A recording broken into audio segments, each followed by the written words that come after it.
Hi friends, welcome to my world Rama Kalyani. ఈరోజు మా ఇంట్లో స్వాములకి భిక్ష ఏర్పాటు చేశామండి. మా ఆయనగారికి తెలిసిన వారు అయ్యప్ప మాల మరియు శివమాల వేసుకున్న వాళ్ళని పిలిచామండి. ముందుగా మా ఇంటికి విచ్చేసిన స్వాములందరికీ స్వయంగా నేను ఆయన కలిసి స్వాములకు పాదాలు కడిగి మా ఇంట్లోకి తీసుకువెళ్ళామండి.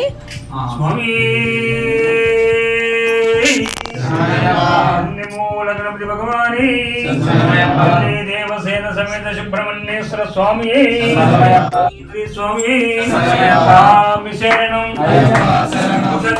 మూడు సార్లు తిరిగింది. స్వామి శరణం అయ్యప్ప శరణం శరణం దేవి శరణం దేవి దేవి శరణం దేవన్ పాదం స్వామి పాదం అయ్యప్ప పాదం భగవాని భగవతి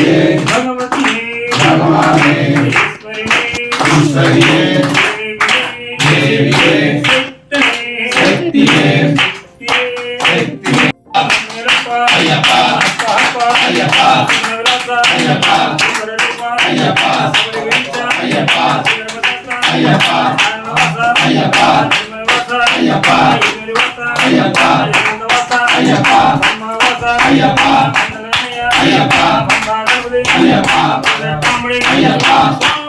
స్వాములకు పెట్టిన భోజనం అంతా కూడా ఇంట్లో నేనే స్వయంగా చేశానండి. ఎందుకంటే మడితో చెయ్యాలి కదా, అలాగే ఉల్లిపాయ ఎల్లుల్లిపాయ ఏమీ లేకుండా యూస్ చేశాను. మా హస్బెండ్ నాకు హెల్ప్ చేశారు వెజిటబుల్స్ అలా కట్ చేయడంలో. నేను వండిన ఐటమ్స్ వచ్చి సేమియా పాయసం, పులిహోర, టమాటా పచ్చడి, మామిడికాయ పప్పు, బెండకాయ ఫ్రై, గుత్తి ఆరకాకరకాయ కూర, సాంబార్ అండి. ఇలా స్వయంగా నా చేతులతో వండి పెడితే చాలా సంతోషంగా అనిపించిందండి.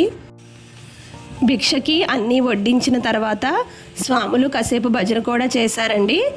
భిక్ష చేసిన తర్వాత స్వాములకు వాళ్ళ చేతులు కూడా నేను మా ఆయన కలిసి స్వయంగా కడిగామండి. ఆ కడిగిన నీళ్లు కూడా అక్కడ ఇక్కడ పారబోయిద్దని చెప్పారు. పచ్చని చెట్లో పోయండి అని చెప్పారండి. భిక్షకు విచ్చేసిన స్వాములందరికీ కూడా తాంబూలం ఇచ్చి వారి ఆశీర్వాదం తీసుకున్నామండి. మాకు అక్షింతలు వేసినప్పుడు నేల మీద కాకుండా ఒక దుప్పటి పరిచి దాని మీద నుంచోమన్నారండి. ఎందుకంటే మాకు అక్షింతలు వేసినవి ఎవరూ తొక్కకూడదని చెప్పారు. ఇలా స్వాములందరూ మా ఇంటికి వచ్చి భిక్ష చేసి మమ్మల్ని ఆశీర్వదించినందుకు చాలా ఆనందంగా అనిపించిందండి. Please like, share and subscribe my channel friends.